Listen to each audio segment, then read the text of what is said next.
There's a photograph that exists somewhere in the archives of the Second World War. It shows a German officer, his uniform perfectly pressed, his cap tilted at the regulation angle, standing beside a transport truck in the winter of 1944. What the photograph doesn't show is what happened 3 hours after it was taken. What it doesn't capture is the moment this man made a choice that would save over 30 lives, while putting his own family, his career and his neck directly on the chopping block of the Third Reich. His name was Albert Battle, and the story you're about to hear is one that history tried desperately hard to bury. Because this wasn't just any Nazi officer who had a change of heart. This was a man who wore the swastika, who saluted the Führer every morning, and who somehow found a way to weaponize the one thing the SS never saw coming, the image of a drunk, incompetent fool.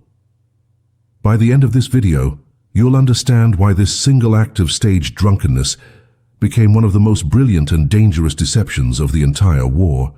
To understand what Albert Battle did, you need to understand where he was standing when he did it. The year was 1942, and the place was Przemysl, a city that straddled the border between Poland and what was then the Soviet-occupied East. This wasn't Berlin. This wasn't even Warsaw. Przemysl was a smaller city, but it held strategic importance because of its railway connections and its position as a gateway between two hell zones of the Eastern Front. By the summer of that year, the city had already been transformed into something unrecognizable. The Jewish population, which had once made up nearly half of the city's residents, had been forcibly moved into a cramped ghetto on the north side of town. Barbed wire armed guards, starvation rations, the standard blueprint of Nazi occupation. Albert Battle was a Wehrmacht lawyer stationed there, a man in his mid-40s who had joined the army not out of ideological fervor, but because it was expected of men his age and profession. He wasn't a true believer. He was a functionary, a legal advisor whose job was to smooth over the administrative headaches of military occupation. But Przemysl in 1942 wasn't just another occupied city going through the motions of oppression. It was a pressure cooker about to explode.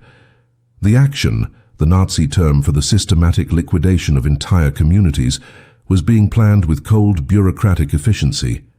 The SS had arrived in the region with lists, with trucks, with a timeline. The Przemysl ghetto, home to roughly 12,000 Jewish men, women and children, was scheduled for total liquidation. The date had been set, the transportation had been arranged, the killing sites had been prepared, and every single person with a uniform and a conscience in that city knew exactly what was coming. Most of them looked away. Some of them participated. A few of them quietly drank themselves numb in the officers' quarters, trying to ignore the screams that would soon echo through the streets. Albert Battle did none of these things. What separated Battle from the thousands of other Wehrmacht officers scattered across occupied Europe wasn't his rank. It wasn't his connections. It wasn't even his courage, though he would need plenty of that in the days to come. What separated him was something far more dangerous in the machinery of the Third Reich: clarity. He saw exactly what was about to happen, and he understood that the system he served had become a mechanism of industrialized murder. The legal frameworks he had once believed in, the military codes, the chains of command, all of it had been twisted into something monstrous.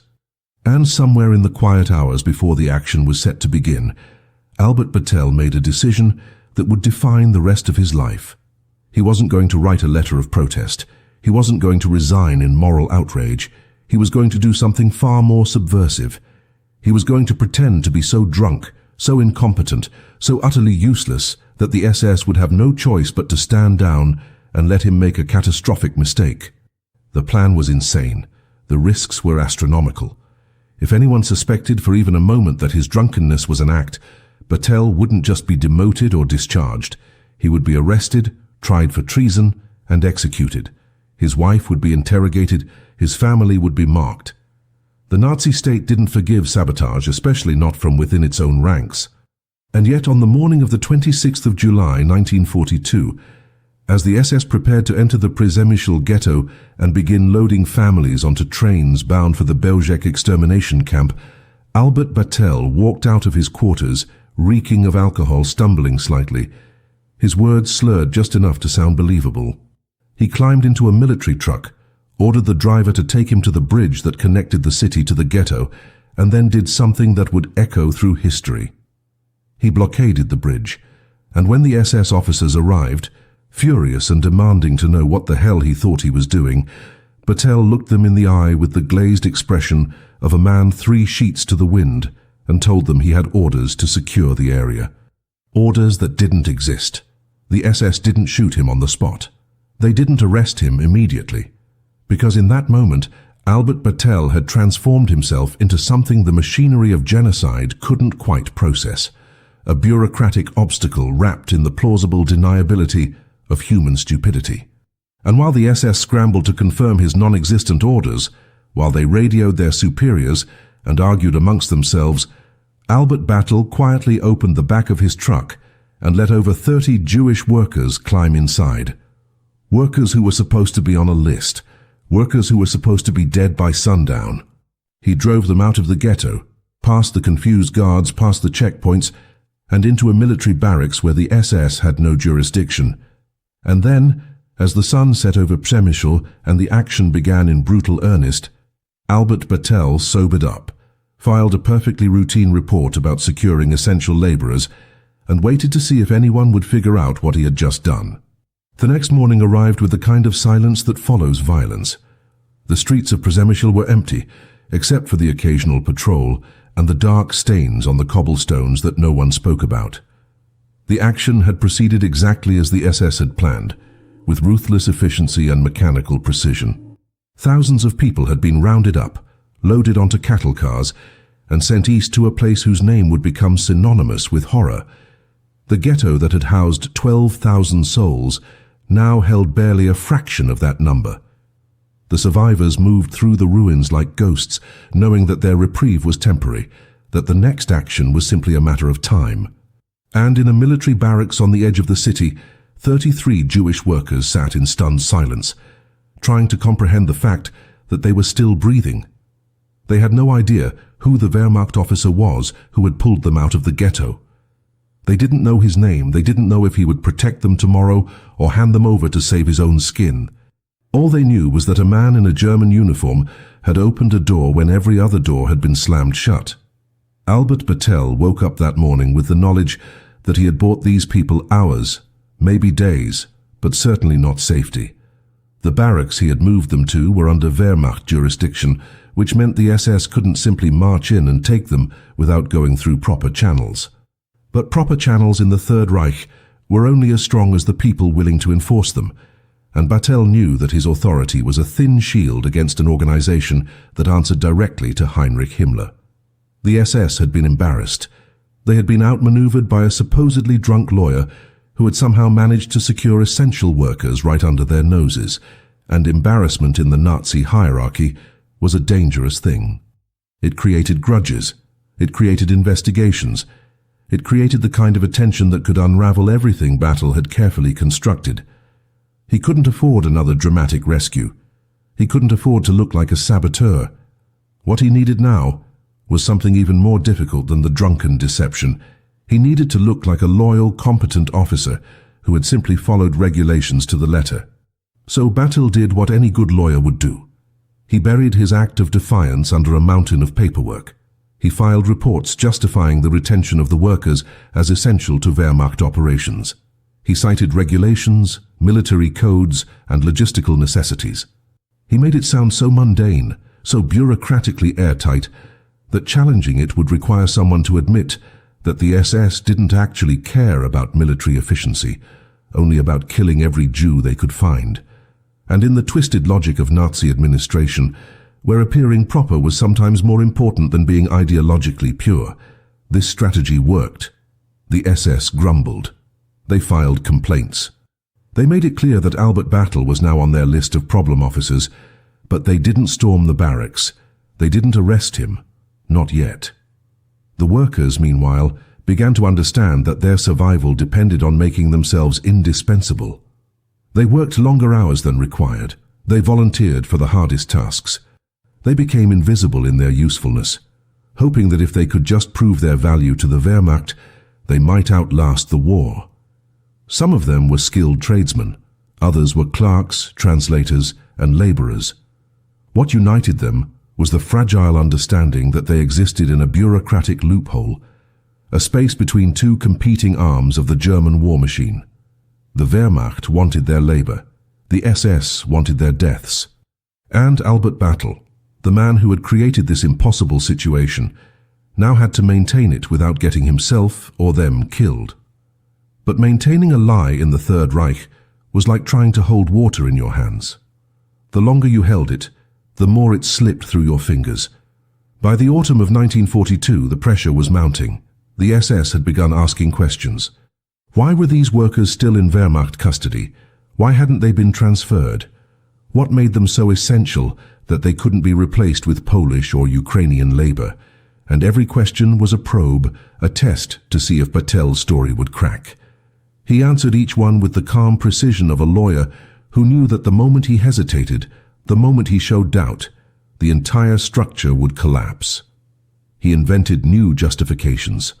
He forged new documents.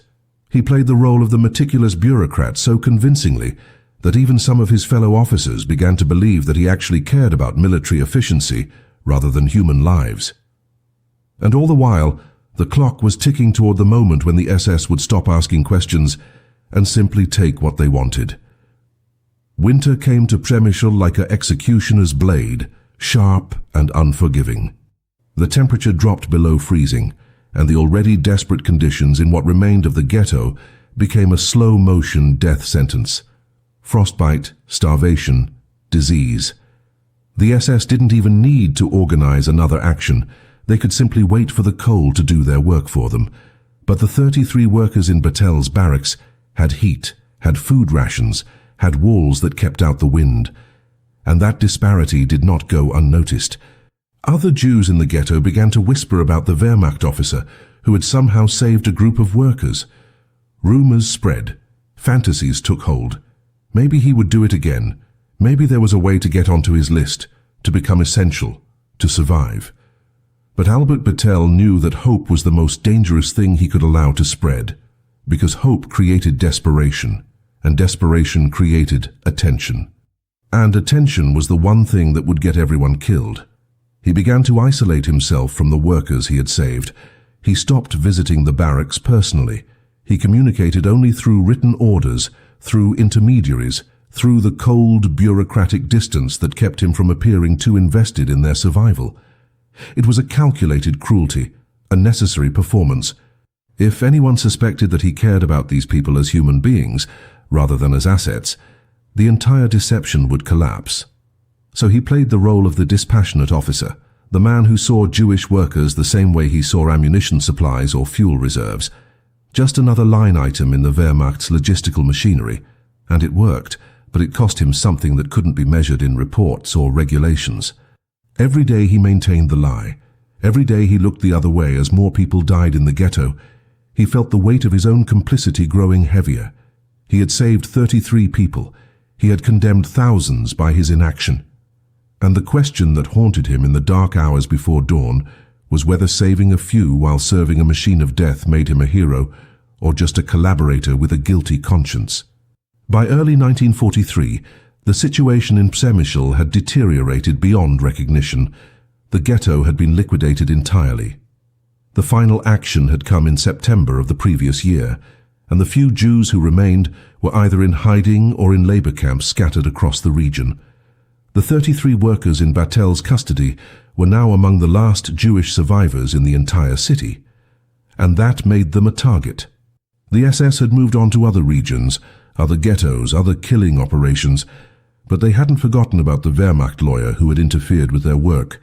Reports had been filed, complaints had been escalated, and somewhere in the vast bureaucracy of the Reich Security Main Office, Albert Batel's name had been added to a list of unreliable officers who showed insufficient enthusiasm for the final solution. It wasn't an arrest warrant, not yet, but it was a mark, a stain on his record that would follow him for the rest of his service. Battle knew his time was running out. The longer the war dragged on, the more desperate the Nazi leadership became, and desperation made them less tolerant of bureaucratic obstacles. The regulations he had been hiding behind were being rewritten. The loopholes were being closed. The Wehrmacht's autonomy was being stripped away as the SS consolidated power over all aspects of occupation policy. And the workers in his barracks, the people whose lives depended on his ability to maintain the fiction that they were essential, could feel the walls closing in. Some of them began to prepare for the inevitable. They hid valuables, memorized escape routes, made contact with Polish resistance groups who might be able to smuggle them out of the city. Others simply prayed, hoping that the war would end before the SS came for them. But everyone understood that their survival had always been temporary, a brief reprieve in a machinery designed to kill them. And then, in the spring of 1943, everything changed. Albert Betrayal received new orders. He was being transferred away from Przemysl, reassigned to a different post in a different city. The official reason was routine rotation of personnel, but Betrayal understood what it really meant. The SS had finally maneuvered him out of position. Without him there to maintain the bureaucratic protection, the 33 workers would be absorbed back into the general Jewish labor pool, which was just another way of saying they would be sent to the camps. He had days, maybe a week, to figure out how to protect them after he was gone. And for the first time since the summer of 1942, Albert Battle didn't have a plan. He had paperwork, he had regulations, he had the reputation of a meticulous officer, but none of that would matter once he stepped onto the train and left Przemysl behind. The days before his transfer became a desperate race against administrative machinery. Betrayal spent every waking hour in his office, drafting letters, filing appeals, creating new classifications for the workers that would make them untouchable even after his departure. He invented job titles that sounded crucial to the war effort. He backdated documents to make it appear that these workers had been essential for months longer than they actually had been. He forged signatures from officers who had already been transferred or killed on the Eastern Front, knowing that dead men couldn't contradict his paperwork. It was forgery on a scale that would have earned him a firing squad if anyone had bothered to verify the details. But that was the beautiful thing about Nazi bureaucracy. It was so bloated, so overwhelmed with paperwork from 1,000 different fronts, that nobody had time to check everything. As long as the forms looked official, as long as the stamps were in the right places, the system would process them without question. And Betrayal was counting on that willful blindness to buy these people a few more months of life, but paperwork alone wouldn't save them. Betrayal needed someone on the ground, someone who would continue to enforce the protections after he was gone. He began cultivating relationships with other Wehrmacht officers in Przemysl, men who weren't necessarily sympathetic to Jews, but who valued order and regulation above ideological purity. He presented the workers not as human beings deserving of mercy, but as assets that shouldn't be wasted by the SS's chaotic killing sprees. He appealed to their professional pride, their resentment of the SS's interference in military affairs, their desire to maintain Wehrmacht autonomy in a system that was increasingly dominated by Himmler's death squads. And slowly, grudgingly, a few of them agreed to maintain the protection. Not because they cared about saving lives, but because they didn't want the SS telling them what to do. It was a fragile alliance built on ego and institutional rivalry rather than morality. But in the world Albert Betrayal was navigating, that was the only kind of alliance that had any chance of surviving. On his final day in Przemysl, Betrayal did something he had carefully avoided for months. He visited the barracks where the 33 workers lived. He didn't announce himself. He didn't make a speech. He simply walked through the space, observing the people whose lives had become entangled with his own impossible gamble. He saw families who had been torn apart and somehow found each other again. He saw children who had learned to stay silent, to make themselves small, to survive in a world that wanted them dead. He saw men and women who worked themselves to exhaustion every day because they understood that the moment they became useless, they became expendable. And he saw the fear in their eyes when they recognized him, the unspoken question that hung in the air. What happens to us when you leave? Betrayal couldn't answer that question. He couldn't promise them safety. He couldn't even promise them another week. All he could do was nod, a brief acknowledgement of the shared understanding that they were all trapped in a system neither side could control. Then he left. He boarded the train that would take him west, away from Przemysl, away from the workers he had saved, away from the evidence of his defiance. The countryside rolled past his window, scarred by war and occupation, dotted with burned villages and mass graves that no one would ever properly document. And Albert Battle sat in his compartment, a Wehrmacht officer in a pressed uniform, and wondered if what he had done mattered at all. 33 people saved out of millions murdered, a single drop of mercy in an ocean of blood. Was that enough to call himself anything other than a collaborator who had occasionally grown a conscience?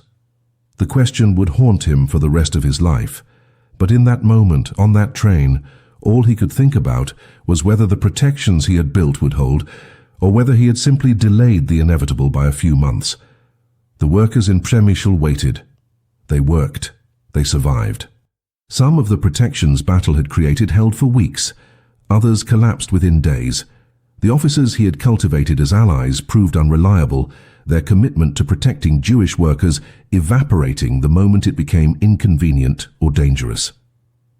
By the summer of 1943, most of the 33 had been transferred to labor camps. Some were sent to factories, others to construction projects. A few simply disappeared into the vast machinery of the Holocaust, their fates unknown and undocumented. But a handful, a small handful, managed to survive until the end of the war. And when they did, they remembered the name of the Wehrmacht officer who had staged a drunken blockade on a bridge in July of 1942. They remembered Albert Battle. Albert Battle's transfer didn't save him from the consequences of what he had done. It simply delayed them.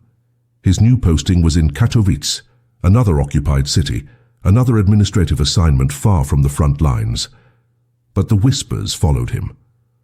Other officers had heard rumors about the lawyer from Przemysl who had interfered with an SS action.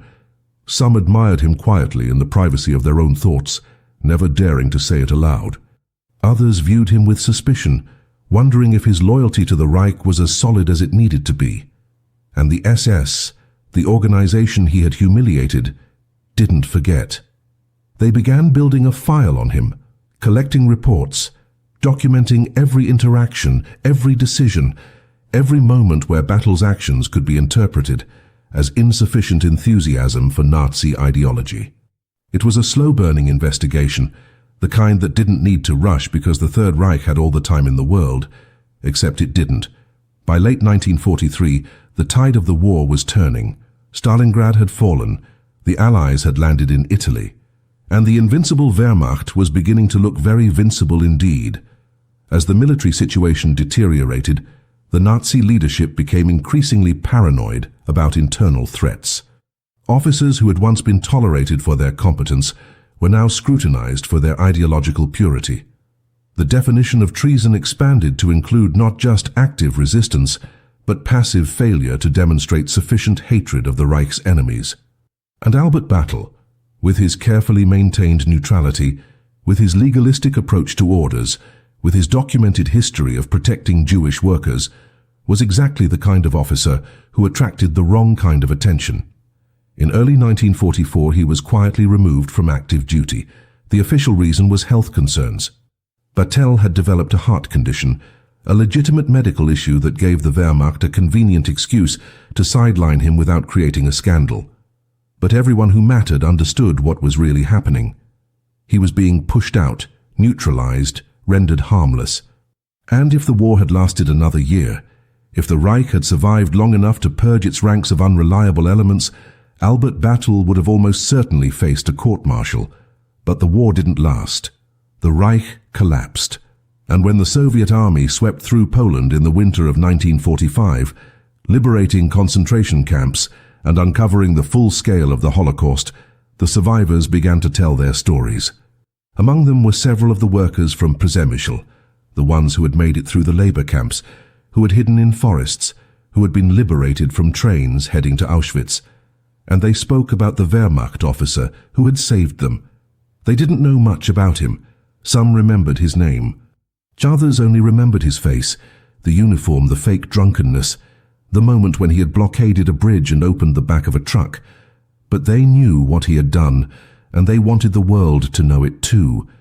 Their testimonies were collected by Jewish organizations documenting acts of rescue during the Holocaust. The accounts were fragmentary. sometimes contradictory, but they all pointed to the same conclusion. Albert Battle had risked everything to save people he had no obligation to save. After the war, Battle returned to Germany, to a country that had been bombed into rubble and divided into occupation zones. He resumed his legal career, working quietly in the British sector, never speaking publicly about what he had done in Przemysl. He didn't seek recognition. He didn't write memoirs. He didn't give interviews to journalists looking for stories of German heroism during the Nazi years. To him, what he had done wasn't heroism. It was the bare minimum of human decency, and the fact that it stood out as exceptional only highlighted how thoroughly the Third Reich had corrupted an entire society. He had saved 33 people. Millions had died. The math didn't add up to redemption. It added up to survival, to a choice made in a moment of clarity, to a gamble that had somehow worked. And for years, that's where the story ended. Albert Battle lived quietly, worked quietly, and tried to forget the sound of train whistles carrying people to their deaths. But the survivors didn't forget. In the years after the war, as Holocaust remembrance organizations began the difficult work of documenting rescuers, Batel's name kept appearing.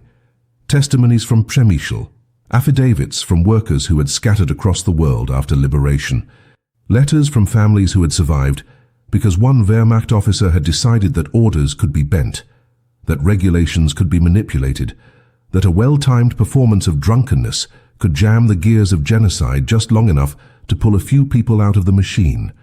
And slowly, reluctantly, the world began to pay attention to the story of the Nazi officer who had faked being drunk to save lives. It was a story that didn't fit the clean narratives that people wanted to tell about the war. It was messy, morally complicated, and deeply uncomfortable. But it was true. The recognition came slowly, almost reluctantly, as if the world wasn't quite sure what to do with a story that refused to be simple. In 1961, more than 15 years after the end of the war, survivors from Przemysl formally submitted testimony to Yad Vashem, the World Holocaust Remembrance Center in Jerusalem. They provided names, dates, details of the blockade, descriptions of the barracks where they had been hidden. They described how Battle had stumbled onto that bridge reeking of alcohol, how he had argued with SS officers while appearing barely coherent, how he had driven them to safety while the rest of the ghetto burned.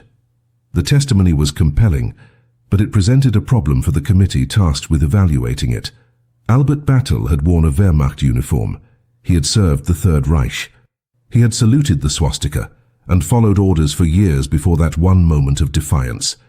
Could a man who had been part of the machinery of occupation truly be called righteous? Could someone who had enabled the system, even while sabotaging it from within, be honored as a rescuer? The debate within Yad Vashem was intense.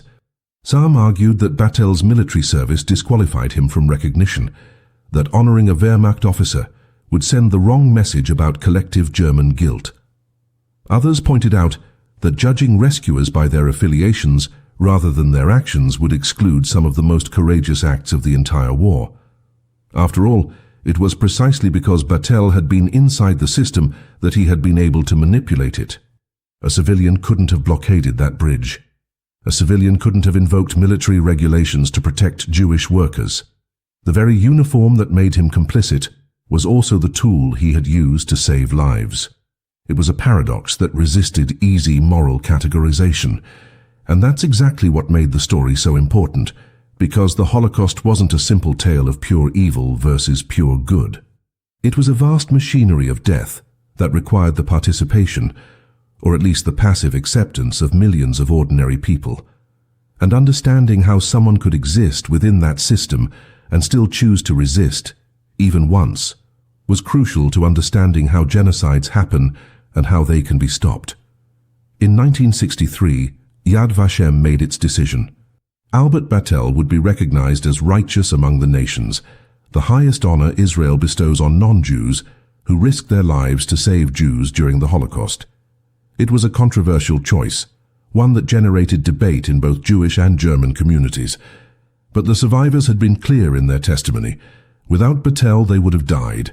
That fact couldn't be argued away or complicated into irrelevance. The medal was prepared, the certificate was drafted, and officials began the process of locating Albert Battle to inform him of the honor. But they were too late. Albert Battle had died in 1952, 11 years before the recognition was finalized. He had lived his final years in obscurity, never knowing that his actions would be remembered, never receiving any acknowledgement from the people he had saved or the society he had defied. He died believing that what he had done was a footnote, a small rebellion in a vast catastrophe, forgotten by history. The medal was awarded posthumously. A tree was planted in his honor at Yad Vashem, among the thousands of others representing rescuers from across Europe. But unlike many of the other honorees, there was no family to accept the recognition on his behalf. Batel's wife had died before him. He had no children. The few relatives who remained were distant, uncomfortable with the attention, uncertain how to reconcile the honor with the fact that he had still been a member of the Wehrmacht. So the recognition stood alone, a historical marker without a living connection, a testament to an act that had been buried under decades of silence and discomfort. And for years, that's where the story remained. A name on a list. A tree among trees. A footnote in the vast archive of Holocaust history. But footnotes have a way of resurfacing when the world needs them. In the decades that followed, as Holocaust denial began to spread, as revisionist historians tried to paint the Third Reich in softer colors, stories like Albert Battle's became weapons against erasure. Here was proof, documented and verified, that people within the Nazi system had known exactly what was happening, that they had understood the machinery of death they were serving, and that some of them, however few, had chosen to resist. Batel's story became evidence in trials, in documentaries, in educational programs designed to teach young people that complicity is a choice and that individual actions matter even in the face of overwhelming evil. The drunk Wehrmacht officer who had blockaded a bridge became a symbol, not of German redemption, but of the stubborn human capacity to choose conscience over conformity, even when the cost is everything. But the recognition at Yad Vashem was only part of the story, and in many ways it was the least important part. Because what mattered wasn't the medal or the tree or the historical footnote. What mattered was the moment itself, the actual event on that bridge in July of 1942, and the details of that moment, the specifics of how Albert Battle actually pulled off his deception, reveal something far more interesting than any posthumous honor ever could. This wasn't a spontaneous act of heroism. It wasn't a sudden crisis of conscience that made him act on impulse. It was a carefully planned operation that required Batel to understand the psychology of the SS, the bureaucracy of the Wehrmacht, and the specific vulnerabilities of the system he was trying to sabotage. He had been preparing for weeks, watching the movements of SS units, tracking the schedule of the action, identifying the exact moment when intervention would be possible without triggering immediate retaliation. And what he figured out was brilliant in its simplicity. The SS were terrified of paperwork battles with the Wehrmacht. The two organizations hated each other. The Wehrmacht viewed the SS as thugs and fanatics who undermined military discipline. The SS viewed the Wehrmacht as weak and insufficiently committed to National Socialist ideology. And that mutual contempt created bureaucratic friction that could be exploited by someone who understood how to weaponize regulations. Batel knew that if he confronted the SS with direct moral opposition, they would simply shoot him and move on. But if he confronted them with a bureaucratic obstacle, with the appearance of legitimate military authority backed by paperwork and regulations, they would hesitate. Not because they respected his authority, but because challenging him would require them to escalate through official channels, to file complaints, to justify their actions to Wehrmacht commanders who already resented SS interference. It would create delays, confusion, and the kind of administrative headache that even genocidal bureaucrats preferred to avoid. So Battle designed his intervention to look like a bureaucratic mistake rather than moral resistance.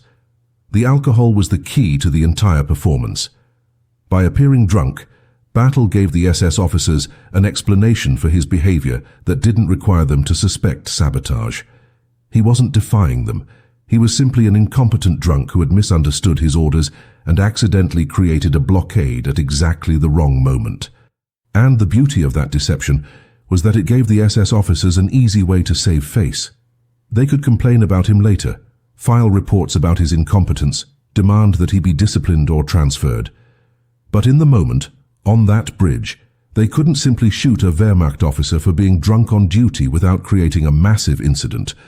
So they argued with him. They demanded to see his orders.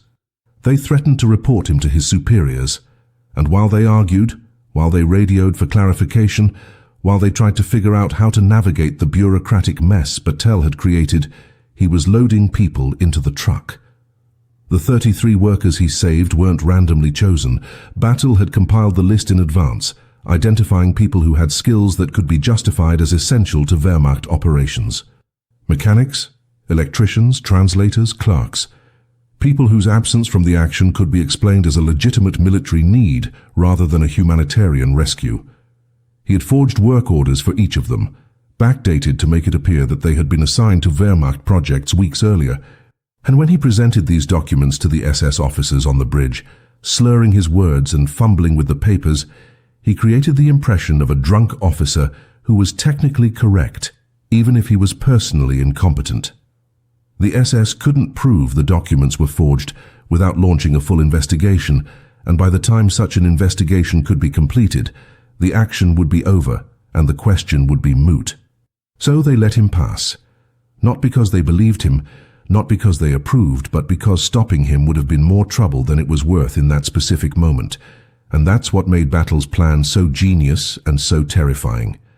He had understood that the Holocaust, for all its industrial efficiency and ideological fervor, still operated within a bureaucratic framework that could be jammed by someone who knew which gears to target. The SS weren't unstoppable monsters. They were government employees with paperwork and chain of command issues and institutional rivalries. And if you could exploit those vulnerabilities, if you could make resistance look like administrative confusion, you could create small pockets of survival within the machinery of death. It wouldn't save everyone. It wouldn't stop the genocide. But it could save 33 people on a specific day in a specific place. And for those 33 people, that was everything. That was the difference between existence and annihilation, between a future and a forgotten name on a list that no one would ever read. The immediate aftermath of the bridge incident was a masterclass in damage control. Betrayal knew that the moment he drove away from that blockade, the clock started ticking on his own survival. The SS officers he had humiliated would file reports. Questions would be asked. His commanding officers would demand explanations. And if he couldn't provide a bulletproof justification for his actions, everything would unravel. So he spent the next 72 hours building a fortress of paperwork around what he had done. He drafted requisition forms for the workers, retroactively creating a paper trail that suggested their assignment to Wehrmacht projects had been planned for weeks. He wrote memos to fictional supervisors confirming the essential nature of their skills. He even created maintenance logs, showing that these specific workers had been servicing Wehrmacht vehicles and equipment, making them too valuable to lose to an SS action. Every document was backdated, every signature was forged, every detail was designed to make his drunken intervention look like the sloppy execution of legitimate orders rather than deliberate sabotage. And it worked, at least initially, because the Wehrmacht officers above him didn't want to believe that one of their own had actively interfered with the final solution. Acknowledging that Betrayal had sabotaged an SS operation would have required them to take a stand, to either punish him or defend him, and neither option was appealing. Punishing him would mean admitting that the Wehrmacht was subordinate to the SS, that they had to enforce Himmler's racial policies even when it conflicted with military operations. Defending him would mean open conflict with an organization that had Heinrich Himmler's ear and Hitler's explicit support. So they chose the path of least resistance. They accepted Betrayal's paperwork at face value, filed it away, and hoped the problem would resolve itself. It was cowardice disguised as procedure, complicity wrapped in bureaucratic neutrality. But it bought battle time, and time was the only currency that mattered when you were trying to keep people alive in the Third Reich. The SS, however, weren't willing to let it go so easily. They began their own investigation, interviewing witnesses, checking records, looking for inconsistencies in Betrayal's story. And they found them. The work orders didn't quite match up with other Wehrmacht documentation. Some of the signatures looked suspicious. The timeline of events was fuzzy in places. But here's where Batel's understanding of the system saved him again. The SS investigators were looking for evidence of Jewish sympathy or ideological weakness, and that's not what they found. What they found was evidence of incompetence, sloppiness, and possible minor fraud to cover up administrative mistakes. And that kind of low-level corruption was so common in the Wehrmacht that it barely registered as noteworthy. Officers routinely forged documents to secure resources, inflated the importance of their projects, and bent regulations to make themselves look more efficient. What Betrayal had done wasn't exceptional in that context. It was just business as usual in a military bureaucracy stretched beyond its capacity. So the SS filed a complaint, noted Betrayal as an unreliable officer, and moved on. They had bigger problems to deal with. The war on the Eastern Front was consuming resources at an unsustainable rate. Partisan resistance was spreading across occupied Poland. And the Holocaust itself was entering a new, more frantic phase, as the Nazi leadership realized that time was running out to complete their genocidal project. One Wehrmacht lawyer who had saved 33 Jews in a minor city wasn't worth the institutional battle it would require to prosecute him. The SS made a note in his file, ensured he would never be promoted or given significant responsibility again, and let the matter drop. For Betrayal, it was the closest thing to victory he could hope for. He had saved lives, maintained his cover, and survived the immediate consequences. But he also understood that he had used up whatever goodwill or bureaucratic protection he had. The next time he tried something like this, there would be no second chances. The workers in the barracks, meanwhile, existed in a state of constant anxiety. They understood that their protection was temporary, that it depended on Betrayal's continued presence and authority, and that both could evaporate at any moment. Some of them tried to establish connections with Polish resistance groups, preparing escape routes in case the Wehrmacht protection collapsed. Others focused on making themselves as useful as possible, working harder than required, volunteering for dangerous assignments, anything to prove their value. A few simply waited, too exhausted or traumatized to plan for a future that seemed impossible. They had watched their families, their neighbors, their entire community get loaded onto trains and sent to places whose names they whispered in horror: Bełżec, Sobibor, Treblinka. They were the lucky ones, the survivors of a random lottery determined by a Wehrmacht officer's conscience and a staged performance of drunkenness, and that knowledge was both a gift and a burden they would carry for the rest of their lives. What none of them knew, what Betrayal himself couldn't have predicted, was that the system protecting them was already beginning to collapse. The Wehrmacht's authority in occupied territories was being systematically undermined as the SS consolidated power. The regulations Battle had exploited were being rewritten, the bureaucratic loopholes were being closed.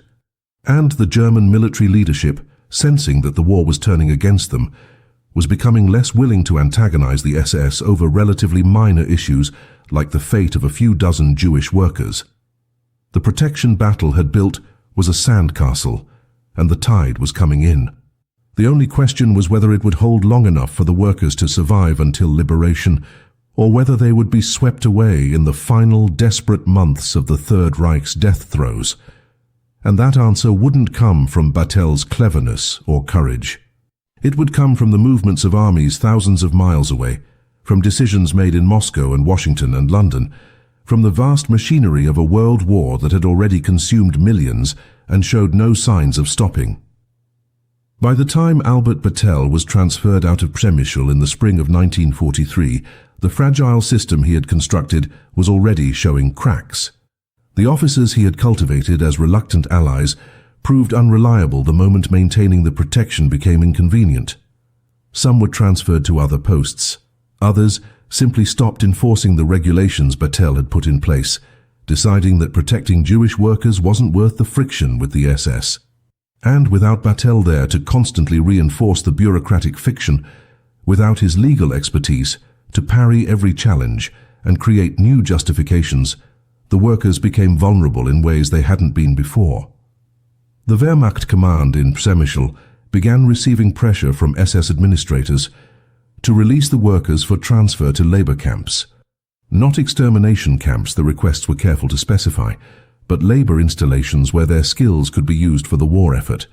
It sounded reasonable, even logical, but everyone understood what labor camps meant: starvation rations, brutal conditions, and a life expectancy measured in months rather than years. One by one, the workers began to disappear from the barracks, first in small groups, then in larger transports. Some were sent to factories producing ammunition. Others went to construction projects building fortifications as the Red Army advanced from the east.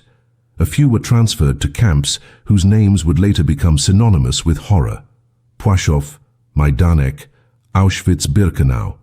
The Wehrmacht officers who signed the transfer orders told themselves they were following regulations, that they were simply complying with legitimate requests from other branches of the German administration. They didn't think of themselves as participating in murder. They were just processing paperwork, moving human resources from one column to another on a spreadsheet.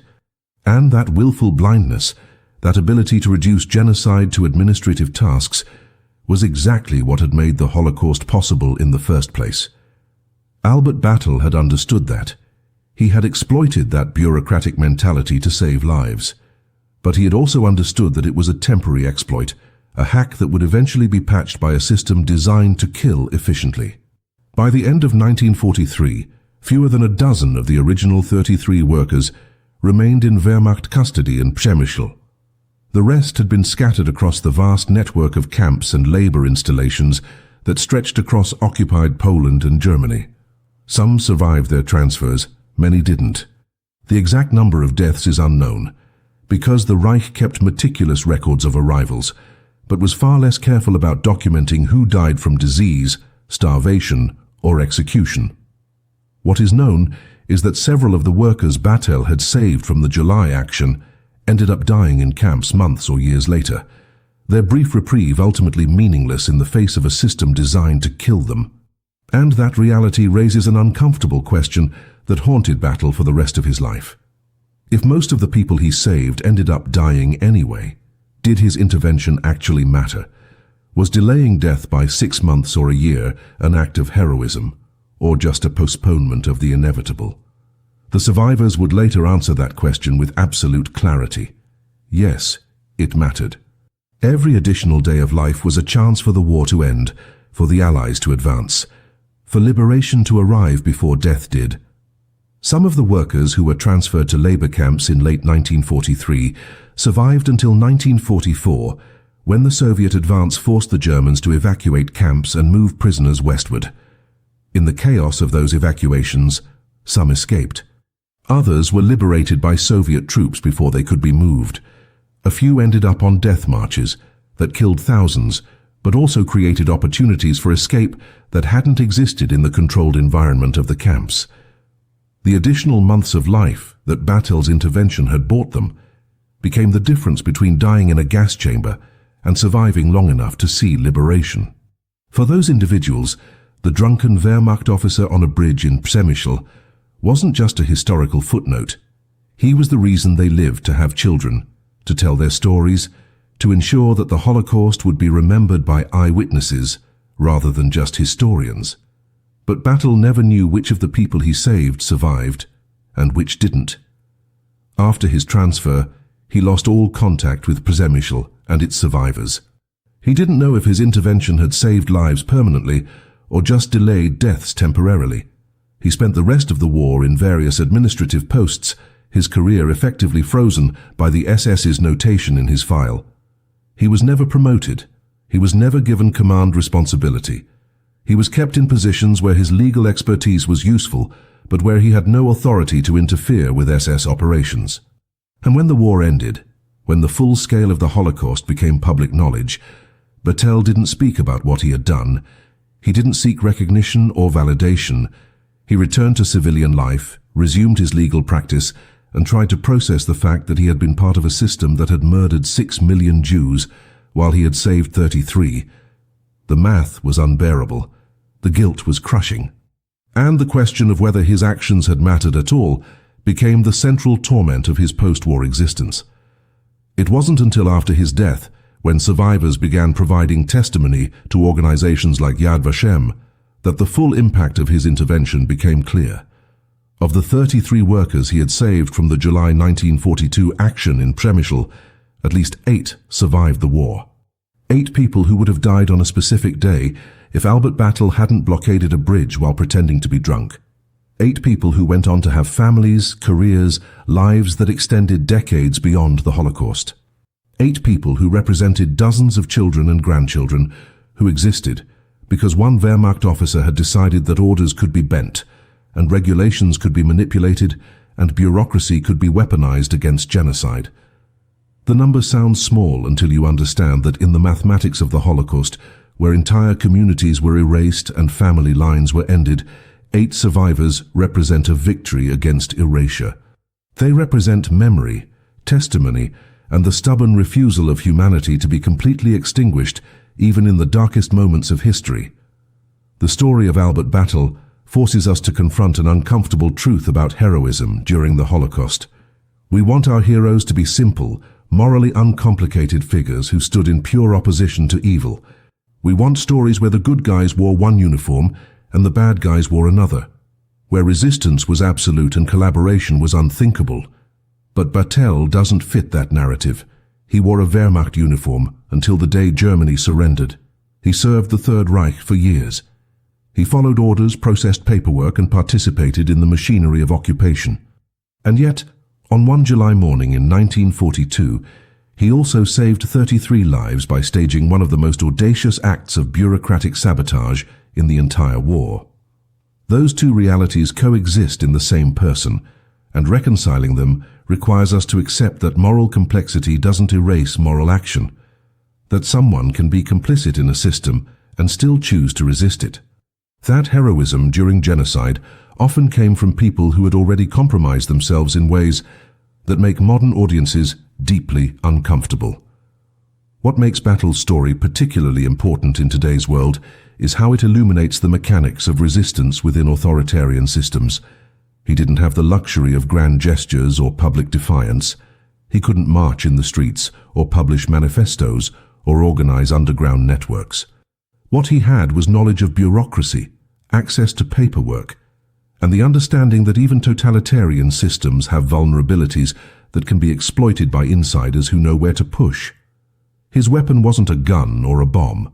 It was a forged signature, a backdated document, and a performance of drunken incompetence convincing enough to create confusion in a system that depended on clarity and obedience.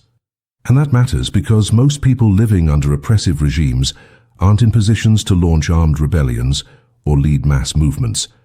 What they have is access to small levers of power, bureaucratic processes they can subtly manipulate, moments where following the letter of the law can undermine its spirit.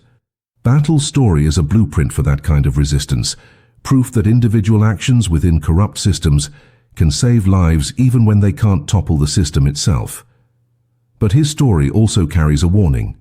Battle's intervention saved a fraction of the people who needed saving.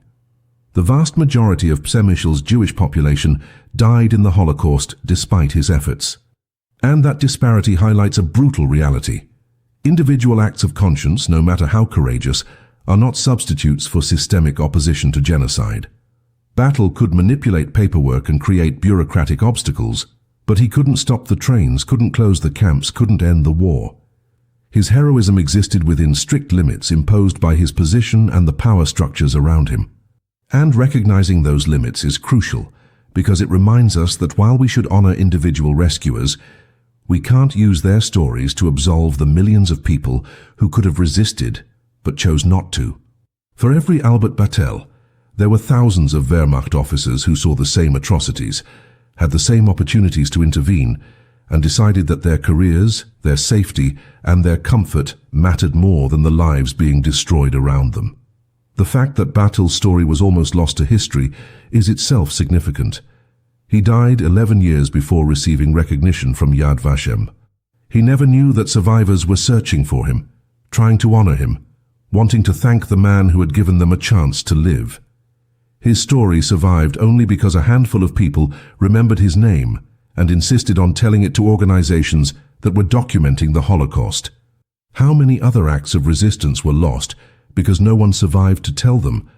How many people made similar choices, saved a few lives, and then disappeared into the anonymity of post-war Europe without recognition or acknowledgement? The historical record of the Holocaust is filled with gaps, with unnamed rescuers and forgotten acts of defiance, and Betrayal's near erasure from history reminds us that what we know about this period is only a action of what actually happened.